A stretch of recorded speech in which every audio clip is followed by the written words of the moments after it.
Hello my dear student, আমি তোমাদের Sujoy sir.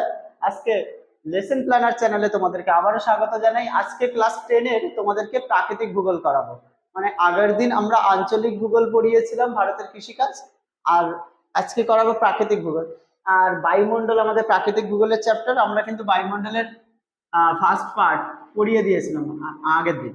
আজকে কিন্তু বায়ুমণ্ডলের সেকেন্ড পার্ট করবো, আর সেকেন্ড পার্টে আছে আজকে ওজন পড়াবো, বায়ুমণ্ডলের তাপ বা উষ্ণতা এইগুলো পড়াবো। যাই হোক, শুরু করলাম আজকে ক্লাস। প্রথমে আছে ওজন। ওজন ওজন কি জিনিস? ওজন একটা কিন্তু গ্যাস, হ্যাঁ, যার সংকেত হচ্ছে O3, ঠিক আছে। আর এই ওজন গ্যাস কি করে, কি বৃত্তান্ত, ওজন গ্যাসের গুরুত্ব কেন ওজন গ্যাস নিয়ে এই জন্য একটু পড়াই।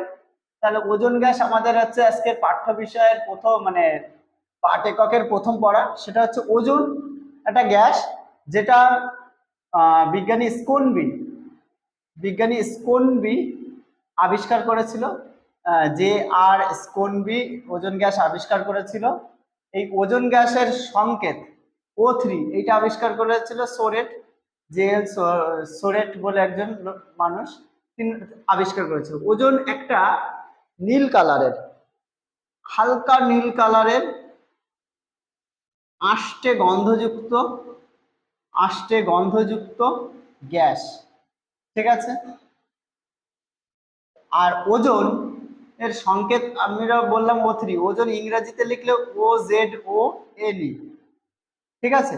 এই ওজন শব্দটা গ্রিক শব্দ, ওজোর থেকে এসেছে, এটা গ্রিক শব্দ। এর অর্থ হচ্ছে স্মেল বা গন্ধ। এইটা থেকে ওজন কথাটা এসেছে। আসলে এই ওজন গ্যাসটা নীল কালারের, আষ্টে গন্ধযুক্ত, নীল রঙের আষ্টে গন্ধযুক্ত। অবস্থান করে কোথায়, থাকে কোথায় ওজন গ্যাসটা? ট্রোপোস্ফিয়ার, তো এইটুকু ধরো বায়ুমণ্ডলের স্তর, ট্রোপোস্ফিয়ার, তারপরে স্ট্র্যাটোস্ফিয়ার হচ্ছে 18 থেকে 50 কিলোমিটারের মধ্যে। এই 18 থেকে 30 কিলোমিটারের মধ্যে, মানে স্ট্র্যাটোস্ফিয়ারে নিম্ন স্ট্র্যাটোস্ফিয়ারে স্ট্র্যাটোস্ফিয়ারে থাকে কি গ্যাস? ওজন গ্যাস। নিম্ন স্ট্র্যাটোস্ফিয়ারে কি থাকে? ওজন গ্যাস বা O3 গ্যাস, ঠিক আছে। এই ওই ওজন গ্যাস কে বলা হয় প্রাকৃতিক সৌর পর্দা। কেন ওজন গ্যাসের যদি বলে গুরুত্ব কি, ওজন গ্যাস কি কাজ করে, না এত গুরুত্বপূর্ণ কেন? ওজন গ্যাসকে বলা প্রাকৃতিক সৌর পর্দা। কেন সৌর পর্দা বা ছাতার মতো করে থাকে? তার কারণ সৌর পর্দা, ওজন গ্যাস এই এই যে বললাম স্ট্র্যাটোস্ফিয়ার, নিম্ন স্ট্র্যাটোস্ফিয়ারে এই জায়গাটায় থাকে ওজন গ্যাস। এই ওজন গ্যাস পৃথিবীর সূর্য থেকে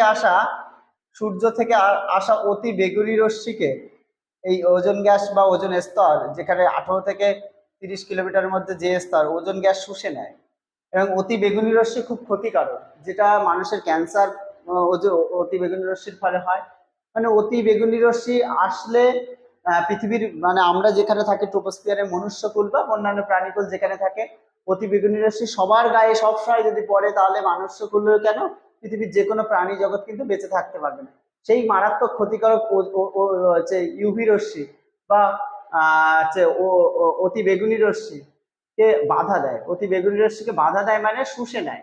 এই জায়গায় শুষে নেয় অতি বেগুনি রশ্মিকে, প্রায় 99% মতো অতি বেগুনি রশ্মিকে শুষে নেয় হচ্ছে এই ওজন স্তর।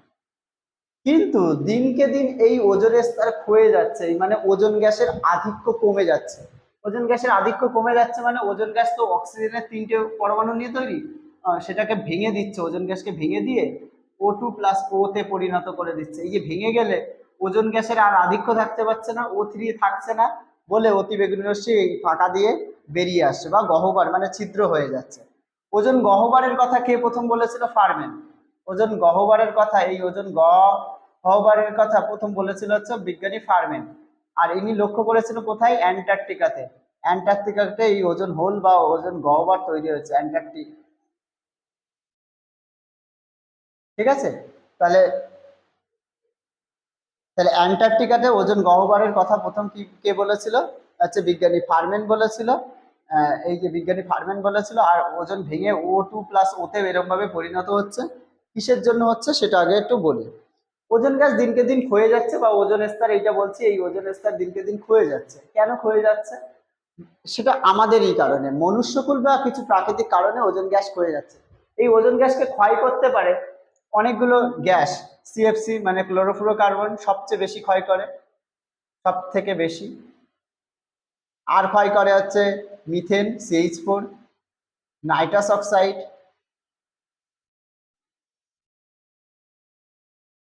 অক্সাইড, আর ক্ষতি করে কে?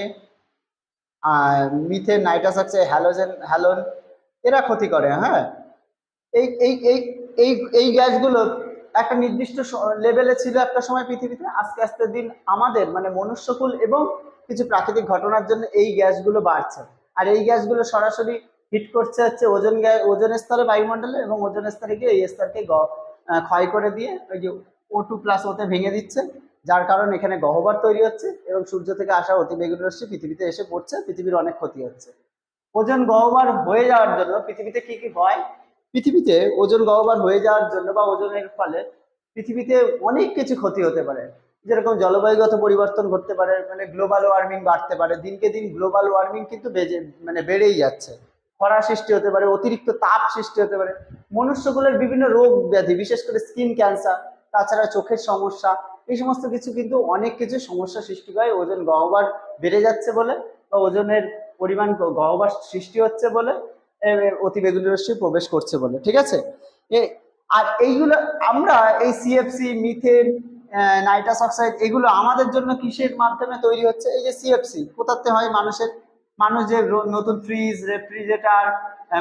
বা রেফ্রিজারেটর বা দিনকে দিন আমাদের বডি স্প্রে টাইপের, তারপরে আমাদের AC ব্যবহার করছে, এর থেকে CFC গ্যাস নির্গত হয়ে বাতাসে CFCর পরিমাণ বাড়িয়ে দিচ্ছে। মিথেন জলাভূমি বা ওই বায়োমাস জ্বালালে, বা আমাদের এই ধানের জমি থেকে কিন্তু মিথেন গ্যাস কিন্তু প্রচুর পরিমাণ প্রকৃতিতে বেরোচ্ছে। এটা প্রাকৃতিক কারণে জলাভূমি থেকে বেরোয়। নাইট্রাস অক্সাইড, হ্যালোন মানে অগ্নি নির্বাপক যন্ত্র থেকে, মানে অগ্নি নির্বাপক যন্ত্র মানে আমরা যেখানে ফায়ার ব্রিগেডের যেগুলো হয়, বিভিন্ন হোটেল থেকে শুরু করে অন্যান্য জায়গায় যতগৃহ যেগুলো জায়গাগুলো প্রায় সময় আগুন থাকে, সেখান থেকে হ্যালোন কিন্তু বাতাসে মিশে আমাদের কিন্তু ধরাচ্ছে। আর হচ্ছে বিভিন্ন সার ব্যবহার করছি আমরা, রাসায়নিক সার, সেই রাসায়নিক সার ব্যবহার করার জন্য বাতাসে কিন্তু নাইট্রোজেন অক্সাইডের পরিমাণ বাড়ছে। আর এগুলোই নিয়ে ওজোন স্তরকে ক্ষয়ক্ষতি করছে কিন্তু। তাহলে আমাদের জন্যই ওজোন স্তর ক্ষয় হচ্ছে। তাহলে ওজোন স্তর ক্ষয়ের কারণগুলো কি? CFC, মিথেন, নাইট্রোজেন, হ্যালোন মৌল বাড়ছে। কি কারণে বাড়ছে, কি জন্য বাড়ছে সেগুলো বললাম। ওজোন স্তর ক্ষয়ের ফলে আমাদের কি কি হতে পারে সেটা বললাম। আর ওজোন স্তরের থেকে আমি শর্ট কোশ্চেন হিসাবে বলতে পারি, ওজোন গ্যাস আবিষ্কার করেছে স্পোনবি। ওজন এই O3 এই সংকেত ব্যবহার করেছিল সোরেট। এবার ওজন গহ্বরের কথা বলেছিল বিজ্ঞানী ফারম্যান। কিন্তু ওজনের ঘনত্ব মাপার কথা বলিনি। ওজনের ঘনত্ব মাপা হয়, হচ্ছে ডবসন এককে। বিজ্ঞানী ডবসন সবচেয়ে বেশি ওজন নিয়ে কাজ করেছে বলে তার নামেই হচ্ছে এই ডবসন একক করা হয়েছে, ওজনের গহ্বর মাপার জন্য। ওজনের গহ্বর 200 কমে গেলে তাহলে কিন্তু ওজন গহ্বর সৃষ্টি হয় এবং ক্ষতি হয়। হ্যাঁ, ওজন স্তরের ঘনত্ব 200 কম হয়ে গেলে বা 200 ডপসনের কম হয়ে গেলে ওজন গহ্বর সৃষ্টি হয় এবং কিন্তু অতিবেগুনি রশ্মি ভিতরে প্রবেশ করে। এইটা একমাত্র অ্যান্টার্কটিকাতে আছে। আমরা যে মেরু ক্রান্তীয় অঞ্চলে অবস্থান করি, মানে উপক্রান্তীয় অঞ্চল বা ক্রান্তীয় অঞ্চল, এখানে প্রায় 350 ডপসন আমাদের ঘনত্ব আছে। নিরক্ষীয় অঞ্চলে প্রায় 250 ডপসন হচ্ছে ওজন গ্যাসের ঘনত্ব আছে। ঠিক আছে, এই হচ্ছে ওজন গ্যাস বা ওজন স্তর। এছাড়া আর ওজন স্তর থেকে আমাদের মোটামুটি সেরকম কিছু পড়ার নেই। ঠিক আছে, এবার আমরা একটু পড়ে আসবো বায়ুমণ্ডলের তাপ। মুছে দিলাম এটা। আমরা এবার একটু বায়ুমণ্ডলের তাপ পড়বো। প্রথমে বলি বায়ুমণ্ডল কেন? পৃথিবী, টোটাল পৃথিবীর তাপ পায় কিন্তু, বা তাপ বা সব শক্তি পায় কিন্তু সূর্য থেকে। পৃথিবীতে যা শক্তি আসে, পৃথিবীর যা শক্তির বিন্যাস, তার তার প্রায় 99.97% আসে সূর্য থেকে, আর 0.03% আসে হচ্ছে পৃথিবীর অভ্যন্তর থেকে। ঠিক আছে, পৃথিবীর অভ্যন্তর থেকে। ঠিক আছে, তাহলে শক্তি কোথা থেকে আসলো? ঠিক আছে, আমরা এখন মূলত পড়বো পৃথিবীর তাপ বা শক্তির বা উষ্ণতার, বায়ুমণ্ডলের উষ্ণতার কি কারণে হচ্ছে সেগুলো। প্রথমে বলি ইনসোলেশন, একটা কথা আছে, ইনসোলেশন।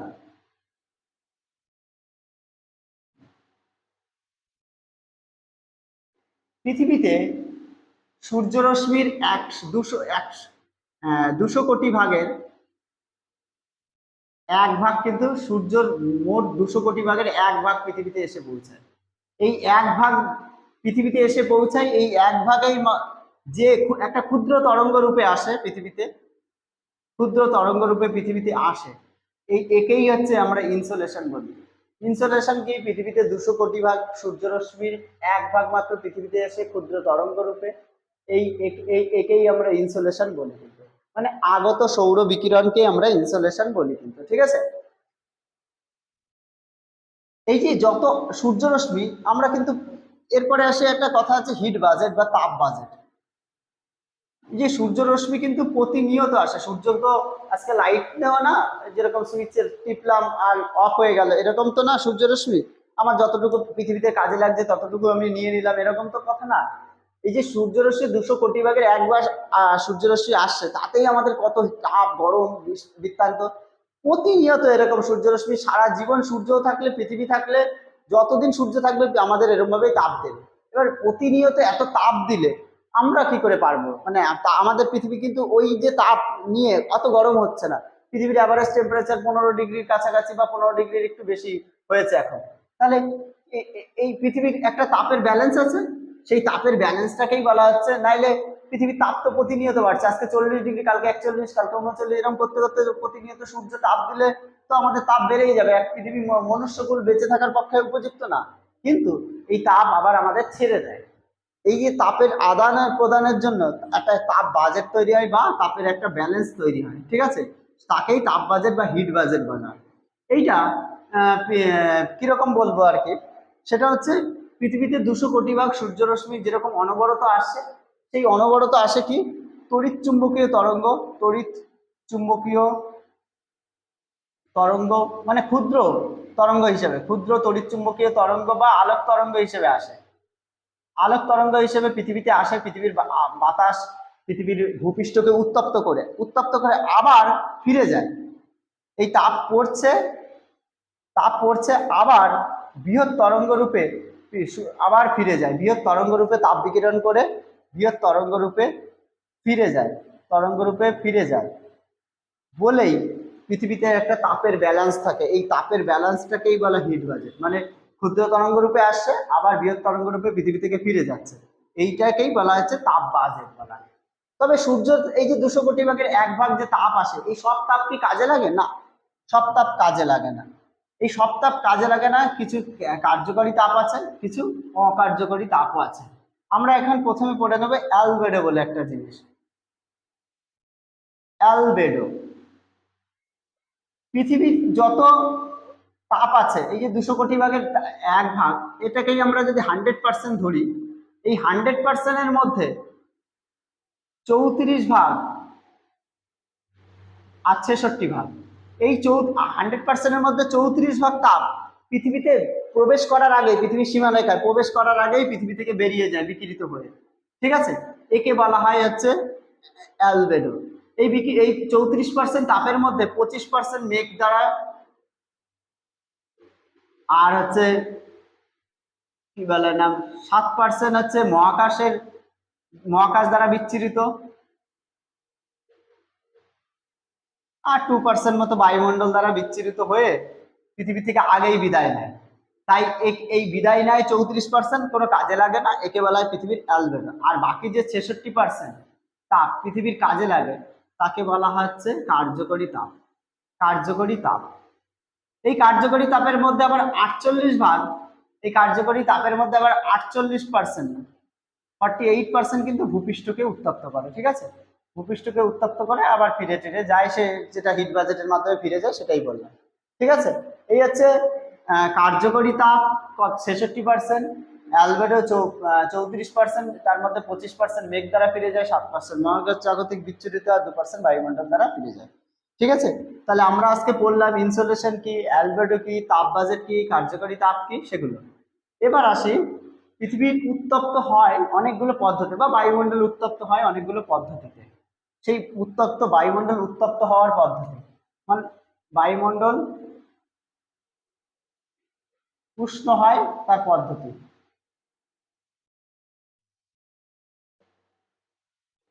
বায়ুমণ্ডল উষ্ণ হয় তার পদ্ধতি। প্রথমে আসি হচ্ছে বিকিরণ। মূলত তিনটি পদ্ধতি তো হয়, তার মধ্যে আমরা প্রথমে আসি বিকিরণ। বিকিরণ তাপ পদ্ধতি কি? ওই যে বলেছি সূর্যরশ্মি 200 কোটি ভাগের 1 ভাগ, মানে সূর্য সেই 1 ভাগটা 100% ধরে, সেইটা যদি সূর্য থেকে পৃথিবীতে, এই যে সূর্য যদি এখানে হয় পৃথিবীতে সরাসরি, পৃথিবীতে ওই যে ক্ষুদ্র তরঙ্গ রূপে পৃথিবীর ভূপৃষ্ঠতে সরাসরি যদি তাপ দেয়, সরাসরি তাপ দিল, সরাসরি তাপ দিলে এই ভূপৃষ্ঠ উত্তপ্ত হলো, উত্তপ্ত হয়ে আবার ভূপৃষ্ঠ থেকে তাপ বিকিরণ করে আবার উপর দিকে যখন গেল, উপর দিকে উঠে যায় মানে বিকিরিত করার সময়, তখন মেঘপুঞ্জ বা ধূলিকণা বা জলীয় বাষ্প কণা, ধূলিকণা বা জলীয় বাষ্প কণা, জলীয় বাষ্প, বায়ু এই ফিরে যাওয়ার সময় উত্তপ্ত হয়, ধূলিকণা বা জলীয় বাষ্প কণা উত্তপ্ত হয়, একে বলে বিকিরণ পদ্ধতি। ঠিক আছে, তাহলে বিকিরণ পদ্ধতি মানে সূর্যরশ্মি তড়িৎচুম্বকীয় তরঙ্গ রূপে, ক্ষুদ্র তরঙ্গ রূপে যখন ভূপৃষ্ঠে আসে, ভূপৃষ্ঠকে উত্তপ্ত করে, উত্তপ্ত করে আবার তাপ বিকিরণের সময় যখন ফিরে যায় তখন ধূলিকণা বা জলীয় বাষ্প কণা এরা সরাসরি উত্তপ্ত হয় সেই পদ্ধতিতেই, এবং এদের মাধ্যমে বায়ু উত্তপ্ত হয়, একে বলা হয় বিকিরণ পদ্ধতি। ঠিক আছে, এর পরের পদ্ধতি হচ্ছে পরিবহন পদ্ধতি। পরিবহন পদ্ধতি কি? আমরা তো ছোটবেলায় জানি পদার্থের ক্ষুদ্রতম অংশ পরমাণু, তার অণু, পরমাণু, সেই যে কোনো মৌলিক পদার্থের অণু এবং পরমাণু থাকে পদার্থের অংশ।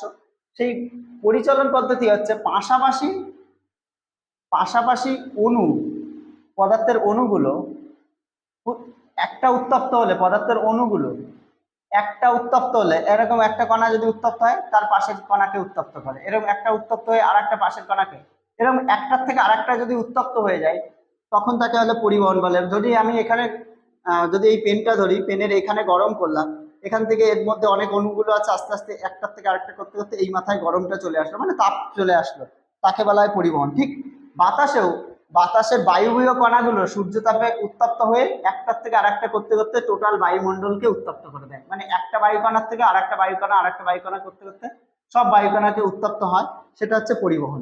ঠিক আছে, এবার পরিচলন কি জিনিস? পরের পয়েন্ট হচ্ছে পরিচলন।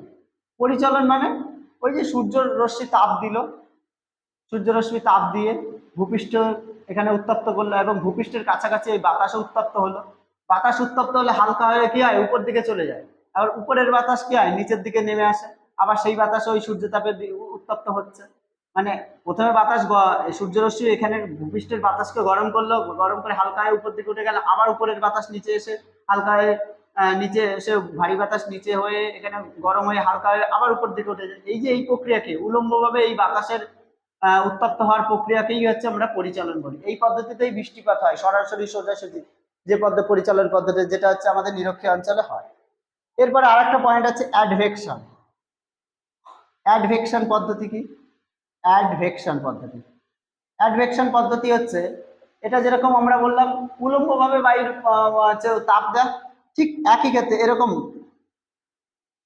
অনুভূমিকভাবে বায়ু, যে বায়ুমণ্ডল বিকিরণ পদ্ধতি হোক, যে পদ্ধতি হোক, বায়ুমণ্ডল ভূপৃষ্ঠ থেকে উত্তপ্ত করলো, ভূপৃষ্ঠের বাতাস এক জায়গার থেকে আরেক জায়গায় এরকম ভাবে যদি যায়, এখানে গরম বাতাস আছে, এখানে শীতল বাতাস আছে, এবার গরম বাতাস হালকা হয়ে এই দিকে চলে গেল, আবার শীতল বাতাস এই দিকে আসলো, এইভাবে উত্তপ্ত হওয়ার পদ্ধতি, মানে অনুভূমিকভাবে উলম্ব উত্তপ্ত হওয়ার পদ্ধতিকে বলা হয় হচ্ছে অ্যাডভেকশন বলা হয়।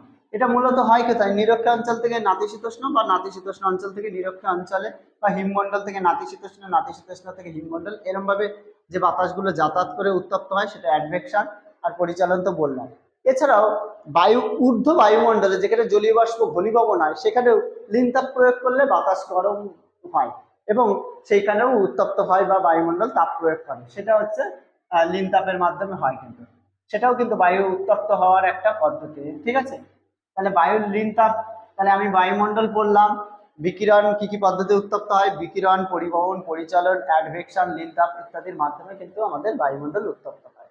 ঠিক আছে, এবার বায়ুমণ্ডল এই উত্তপ্ত হলো এবং বায়ুমণ্ডল উত্তপ্ত হওয়ার পর তাপমাত্রা মাপার যন্ত্র একটা আছে, তাপমাত্রা মাপা হয় থার্মোমিটারের সাহায্যে। থার্মোমিটার দু প্রকারে হয়, একটা তাপমাত্রা মাপা হয় কিসের সাহায্যে? থার্মোমিটার দু প্রকার হয়, সেন্টিগ্রেড আছে ফারেনহাইট, আর হচ্ছে সেন্টিগ্রেড স্কেল, এই দুই প্রকার মনে রাখতে হবে আমাদের। তাপমাত্রা মাপার যন্ত্র কি করে হয়, ঠিক আছে। আর একটা পদ্ধতি আছে সেন্টিগ্রেড থেকে ফারেনহাইট, ফারেনহাইট থেকে সেন্টিগ্রেড, এটা একটু তোমরা একটু দেখে নিও, একটা সূত্র মতো করা আছে, ওটা আমি দেখাচ্ছি না, ঠিক আছে। এরপরে আমরা চলে আসবো হচ্ছে উষ্ণতার কিছু শর্ট কোশ্চেন হতে পারে, সে যেগুলো হয় আর কি, সেগুলো একটু বলে দেব। উষ্ণতা নিয়ে কিছুটা প্রশ্ন। প্রথমে আসি গরিষ্ঠ উষ্ণতা আর লঘিষ্ঠ উষ্ণতা। গরিষ্ঠ উষ্ণতা কি আর লঘিষ্ঠ উষ্ণতা কি? একটা স্থানের, কোনো নির্দিষ্ট স্থানের নির্দিষ্ট দিনের সর্বোচ্চ তাপমাত্রাকে গরিষ্ঠ উষ্ণতা, ঠিক আছে। সর্বোচ্চ, হাইয়েস্ট তাপমাত্রাকে একটা নির্দিষ্ট স্থানে, আমি যদি বলি আমি কলকাতায় থাকি, কলকাতার আজকের দিনের সর্বোচ্চ তাপমাত্রা 37°C, এইটাই হচ্ছে ওর সর্বোচ্চ। আর সর্বনিম্ন যদি বলে নিম্ন উষ্ণতা ওই 25°C, তাহলে এইটাই হচ্ছে সর্বনিম্ন উষ্ণতা, ঠিক আছে। তাহলে গরিষ্ঠ উষ্ণতা কি, লঘিষ্ঠ উষ্ণতা কি? এবার উষ্ণতার প্রসার কি জিনিস? উষ্ণতার প্রসার বলে একটা কথা আছে, দৈনিক উষ্ণতার প্রসার। দিনের দিনের সর্বোচ্চ তাপমাত্রা এবং সর্বনিম্ন তাপমাত্রা, এদের মধ্যে পার্থক্য, এই যে দিনের সর্বোচ্চ 37, সর্বনিম্ন 25, এদের পার্থক্য হচ্ছে 12। তাহলে উষ্ণতার প্রসার হচ্ছে, দৈনিক উষ্ণতার প্রসার হচ্ছে 12, ঠিক আছে। তাহলে উষ্ণতার প্রসার কি জিনিস? দৈনিক উষ্ণতা 12। এবার যদি বলি উষ্ণতার গড় কাকে বলে, দৈনিক উষ্ণতার গড়, দৈনিক উষ্ণতার গড় কাকে বলে? দৈনিক উষ্ণতার গড় কাকে বলে? দিনের সর্বোচ্চ এবং সর্বনিম্ন, এই যে দুটো ধরে নিয়েছি আমরা, সর্বোচ্চ সর্বনিম্ন, এদের যদি আমি যোগ করি, যোগ করে 2 দিয়ে ভাগ করলেই হচ্ছে আমাদের উষ্ণতার গড় পেয়ে যাবো, ঠিক আছে। এবার চলে আসি তাহলে মাসের ক্ষেত্রে, একই জিনিস, মাসিক উষ্ণতার প্রসার কি জিনিস? মাসিক উষ্ণতার গড় আগে দেখি। প্রতিটা এই যে দিনের দৈনিক উষ্ণতার গড় আছে না, এরকম যদি একটা মাস যদি 30 দিনে হয়, তাহলে 30 দিনের গড় উষ্ণতাকে যোগ করলাম, 30 দিনের গড় উষ্ণতার যোগফল, গড় উষ্ণতার যোগফল ভাগ 30 দিয়ে করলে যা হবে সেটাই হচ্ছে মাসিক গড় উষ্ণতার গড়। আবার যদি বলি মাসিক উষ্ণতার প্রসার কি জিনিস? একটা মাসের যে কোনো একটা নির্দিষ্ট দিনের সর্বোচ্চ তাপমাত্রা, সর্বোচ্চ তাপমাত্রা যদি হয় 40°, আর কোনো একটা নির্দিষ্ট দিনের গড় তাপমাত্রা যদি হয়, এই যে গড় তাপমাত্রা যদি হয় 25°, তাদের বিয়োগফলকেই বলা হচ্ছে মাসিক উষ্ণতার প্রসার। মানে একটা মাসের মধ্যে একটা দিন পাবো, সেই দিনের সর্বোচ্চ তাপমাত্রা 40, আর ওই মাসের অ্যাভারেজ টেম্পারেচার হচ্ছে 25°, তাদের বিয়োগফল করলেই মাসিক উষ্ণতার প্রসার হয়। এবার বছরের উষ্ণতার গড় কি জিনিস? বাৎসরিক উষ্ণতার গড়, একটা বছরে 12টা মাস, এই 12 মাসের গড় উষ্ণতাকে যোগ করে 12 দিয়ে ভাগ করে দিলে বার্ষিক উষ্ণতার গড় পাবো। বার্ষিক উষ্ণতার প্রসার মানে পার্থক্য কিভাবে? একটা মাসের সর্বোচ্চ তাপমাত্রা, কোনো একটা দিনের এই মাসের সর্বোচ্চ গড় তাপমাত্রা যেদিন হয়, সেদিন এর থেকে সর্বনিম্ন তাপমাত্রার বিয়োগ করে দিলেই হয়ে গেল, সেটা হচ্ছে বার্ষিক উষ্ণতার প্রসার বলে, ঠিক আছে। তাহলে উষ্ণতার মধ্যে থেকে গরিষ্ঠ উষ্ণতা, লঘিষ্ঠ, দৈনিক উষ্ণতার প্রসার, দৈনিক উষ্ণতার গড়, মাসিক উষ্ণতার গড়, মাসিক উষ্ণতার প্রসার, বাৎসরিক উষ্ণতার প্রসার, বাৎসরিক উষ্ণতার গড়, সব কিন্তু আমরা পড়িয়ে দিলাম। এবার আমরা চলে আসবো হচ্ছে একটা বড় প্রশ্ন হয় যেটা, সেটা হচ্ছে উষ্ণতার তারতম্যের কারণ কি? বায়ুমণ্ডলে উষ্ণতা সব জায়গায় কি সমান? না, বায়ুমণ্ডলে উষ্ণতার তারতম্যের কারণ কি? বায়ুমণ্ডলে উষ্ণতার তারতম্যের কারণ, তারতম্যের কারণ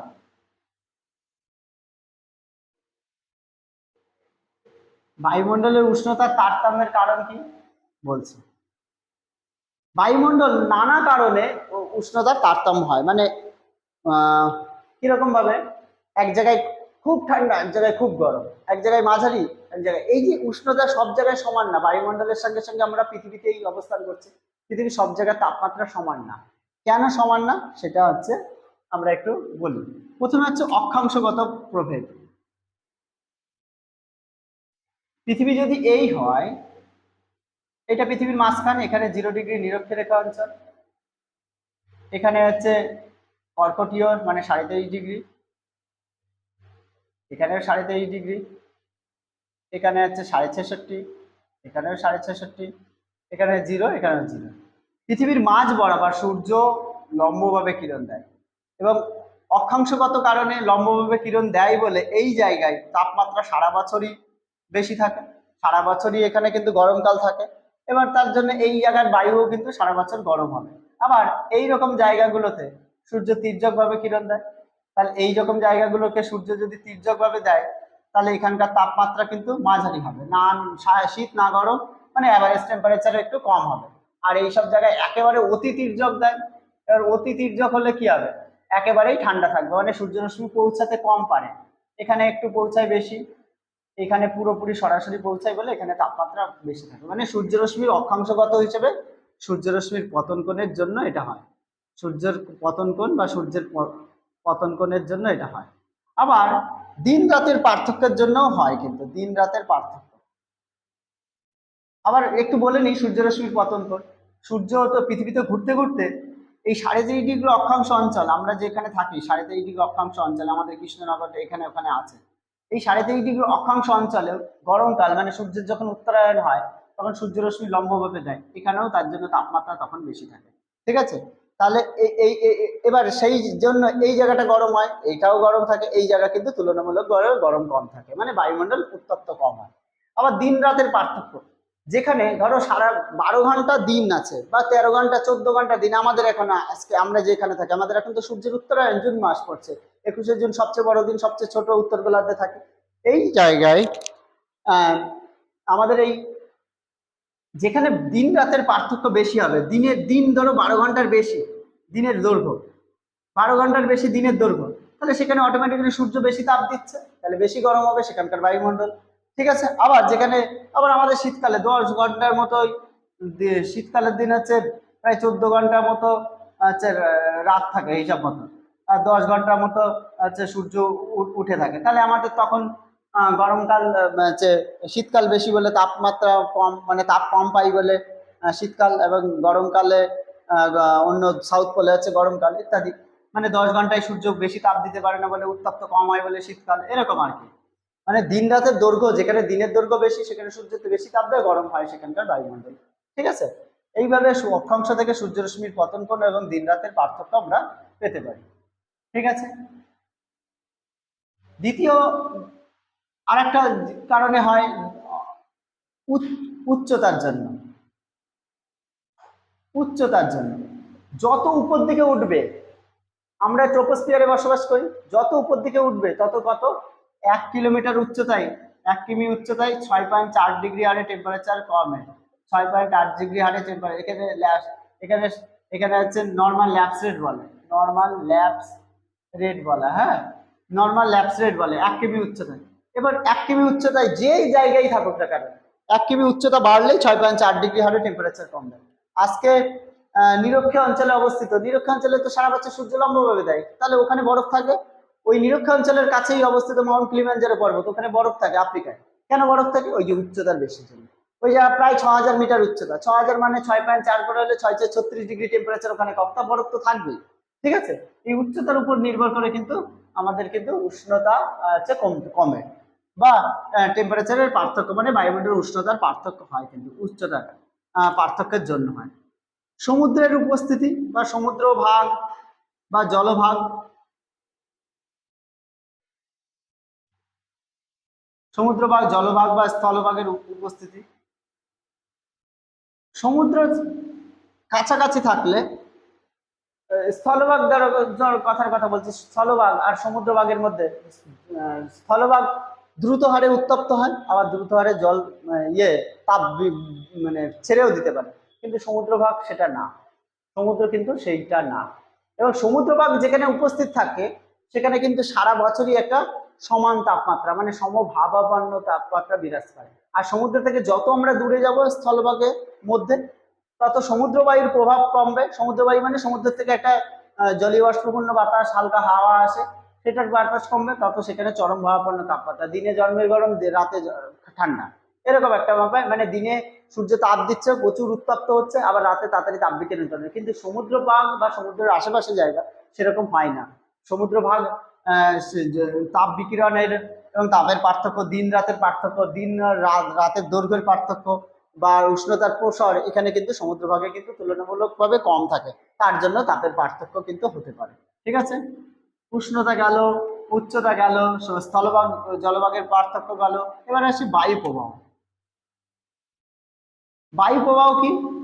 বায়ু প্রবাহ কিন্তু বায়ুমণ্ডলের উষ্ণতার কিন্তু বা কোনো জায়গার উষ্ণতার পার্থক্য ঘটায় দেয়। কিরকম?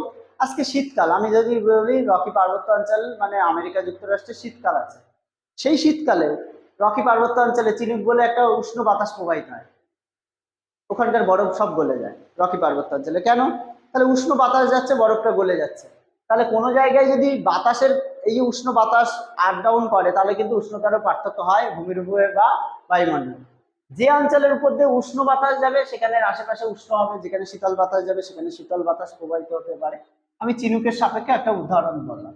ঠিক আছে, আমাদের এখানে যখন লু বাতাস আসে, লু তো একটা গরম বাতাস, তাহলে সেই সময় হিট ওয়েভ মানে গরম প্রবাহ কিন্তু চলতে থাকে আমাদের, বিশেষ করে বিহার, ঝাড়খণ্ড, দিল্লি, উত্তরপ্রদেশ এই সমস্ত জায়গায় কিন্তু।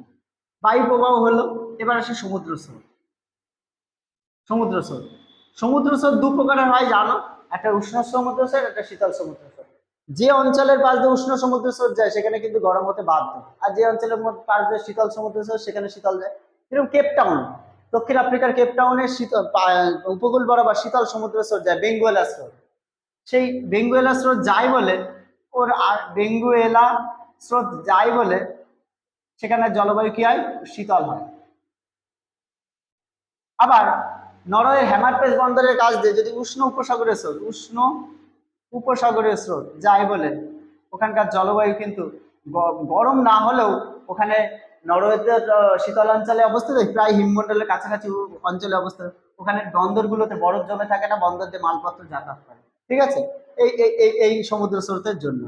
তাহলে আমাদের বায়ুমণ্ডল উত্তপ্ত হওয়ার কি মানে তাপমাত্রার তারতম্যের পার্থক্য কিন্তু আমরা অনেকভাবে বলতে পারি। কোনো জায়গায় যদি পর্বতের অবস্থান থাকে ভূমির উপরে, কোনো জায়গায় যদি পর্বত থাকে, পর্বতের অবস্থান, ধরো কথার কথা আমাদের উত্তর দিকে এরকম হিমালয় আছে, হিমালয় পর্বত আছে বলে দূরের চীন দেশ বা সাইবেরিয়াতে শীতল বাতাস ঢুকতে পারে না। আবার এখানকার বাতাস ভূমধ্যসাগর আরব সাগরীয় এবং বা বে অফ বেঙ্গল, এই সাগরে বা বে অফ বেঙ্গল বা ইন্ডিয়ান ওশিয়ানের বাতাসগুলো এখানে ধাক্কা খেয়ে বৃষ্টিপাত ঘটায়। বৃষ্টিপাত যেখানে ঘটায় তার আশেপাশে ঠান্ডা হয়ে যায়। আবার শীতল বাতাস সেখানে প্রবেশ করতে পারে না বলে এই জায়গাও কিন্তু অত ভারতবর্ষের এই অঞ্চল কিন্তু মূল ভূখণ্ডে মানে হিমালয়ের দক্ষিণের ভারতবর্ষ কিন্তু অত উত্তপ্ত হতে পারে। তাহলে পর্বতের অবস্থানেও কিন্তু বায়ুমণ্ডলের একটা আমাদের পার্থক্য আমরা কিন্তু লক্ষ্য করতে পারি। অদক্ষেপণ মানে বৃষ্টিপাত, যেখানে খুব পরিমাণ বৃষ্টিপাত হয়। অদক্ষেপণ যেখানে খুব বৃষ্টি হয়, সেখানে তাপমাত্রা কখনো কিন্তু গরম হতে পারে না। যেরকম আজকের দিনে আজকে আমাদের খুব গরম লাগছে, কিন্তু হঠাৎ করে যদি বৃষ্টি হয়ে যায়, না ঠান্ডা হয়ে গেল, মানে বৃষ্টিপাত হয়ে গেলে, অদক্ষেপণ মানে হচ্ছে বৃষ্টিপাত, এই বৃষ্টিপাত হয়ে গেলে কিন্তু আমাদের টেম্পারেচার কম হতে পারে বা মানে বায়ুমণ্ডল উষ্ণতার তারতম্য হতে পারে। আবার যেখানে বৃষ্টি হয় না, সূক্ষ্ম মরুভূমি আছে, সেখানে কিন্তু অনেকটা গরম হতে পারে। এটা গেল। এটার অ্যাকচুয়াল পয়েন্ট হচ্ছে মেঘাচ্ছন্নতা আর হচ্ছে পদক্ষেপণ। মেঘাচ্ছন্নতা কি জিনিস? যদি সারা দিনের মধ্যে কোনো আজকের দিনে ধরো সকাল থেকে মেঘ করে রয়েছে বা বিকেলবেলা মেঘ করে রয়েছে, সূর্যরশ্মি তাপ দিচ্ছে, তাপ দিয়ে ভূপৃষ্ঠকে গরম করছে, আবার ক্ষুদ্র তরঙ্গ রূপে আসছে, বৃহৎ তরঙ্গ ফিরে যাবে। মেঘ থাকলে কি হবে, মেঘে বাধা পাচ্ছে, ভিতরে মেঘ মুক্ত থাকলে মেঘে বাধা না পেয়ে উপর দিকে উঠে যাচ্ছে। এবার মেঘাচ্ছন্নতা থাকলে মেঘে বাধা পেয়ে আর সূর্য তাপটা আমাদের ভূপৃষ্ঠে ধরে রেখে দিচ্ছে বা ভূ অভ্যন্তর বা পৃথিবীর মধ্যে থাকছে। আর পৃথিবীর মধ্যে থাকলে কি হবে, অটোমেটিক্যালি গরম হবে। আবার সেই মেঘ ঘনীভবন হয়ে যদি অদক্ষেপণ রূপে বৃষ্টিপাত হয়ে যায়, তাহলে আবার তাপটা ফিরে যেত, তাহলে কিন্তু হতো না, মানে তাপমাত্রা বেশি গরম হতো না। সুতরাং তাপমাত্রার পার্থক্যও কিন্তু মেঘাচ্ছন্নতা এবং অদক্ষেপণের মধ্যে দিয়ে কিন্তু আমাদের হতে পারে। ঠিক আছে, তাহলে বায়ুমণ্ডল উত্তপ্ত হওয়ার কিন্তু এই পদ্ধতি আছে। কোনো জায়গায় নগরায়ন ও শিল্পায়ন যদি হয়, নগরায়ন এবং শিল্পায়ন হলে যদি কোনো শহর তৈরি হয়, শহর হলে কি হবে, একটা বাড়ির থেকে আরেকটা বাড়ির ডিস্টেন্স, ধরো এখানে একটা বাড়ি, এখানে একটা বাড়ি, একটা বাড়ির থেকে একটা বাড়ির ডিস্টেন্স যদি ধরো 2 মিটার 5 মিটার এরকম হয়, তাহলে দিনের বেলা প্রচুর পরিমাণে গরম হচ্ছে, গরম হয়ে তাপমাত্রা কি হচ্ছে, তাপ এই এই দেয়ালগুলো ধরে রেখে দিচ্ছে। আবার যখন ফিরে যাওয়ার সময় এই দেয়াল থেকে আরেকটা দেয়ালে তাপ চলে যাচ্ছে। এইভাবে শহর অঞ্চলে একটা দেয়াল থেকে আরেকটা দেয়ালে তাপ ঘোরাফেরা করে এবং ঠান্ডা হতে দেরি হয়, বৃষ্টি না হলে ঠান্ডা হয় না, বৃষ্টিপাত যদি কম হয় এরকম গরমকালে, এই জন্য শহর অঞ্চলে হিট ওয়েভ চলে। এবং নগরায়ন হলে দিনকে দিন যত নগরায়ন হবে তত কিন্তু এরকম হিট ওয়েভ কিন্তু হবে। ঠিক আছে। এছাড়াও স্বাভাবিক উদ্ভিদ, যেখানে গাছপালা অতিরিক্ত হয় তাহলে সেখানে কি হবে, বায়ুর প্রস্বেদন হবে, আর বায়ুর প্রস্বেদন হলে প্রচুর পরিমাণে বৃষ্টিপাত হবে, এবং প্রস্বেদন হলে বায়ুতে জলীয়বাষ্পের পরিমাণ বাড়বে, জলীয়বাষ্প হলে ঘনীভবন হয়ে বৃষ্টিপাত ঘটতে পারে, সেখানে গাছপালা কিন্তু জন্য কিন্তু আমাদের কিন্তু বায়ুমণ্ডলে তাপমাত্রা হবে, আর বৃষ্টিপাত হলে বায়ুমণ্ডলে তাপের হার পার্থক্য হতে পারে কিন্তু। এইভাবে আমাদের বায়ুমণ্ডলের উষ্ণতার তারতম্য হয় অনেকগুলো কারণ আমি বললাম, যেখানের মধ্যে আমাদের শেষ কারণ ছিল হচ্ছে স্বাভাবিক উদ্ভিদ নগরায়ন। ঠিক আছে। যাই হোক, আজকের মতো কিন্তু তোমাদের এই বায়ুমণ্ডলের তাপ এবং উষ্ণতার এই যে যে চ্যাপ্টার বা পাঠ একক, সেটা কিন্তু এখানে শেষ হলো। এর পরের দিন কিন্তু আমরা আবার বায়ুমণ্ডলের অন্য কোনো মানে পরের পাঠে চলে যাব, তারপরের দিন চলে যাব আমরা আঞ্চলিক ভূগোলে। ঠিক আছে। যাই হোক, এখানে থাকলো। থ্যাংক ইউ সবাইকে।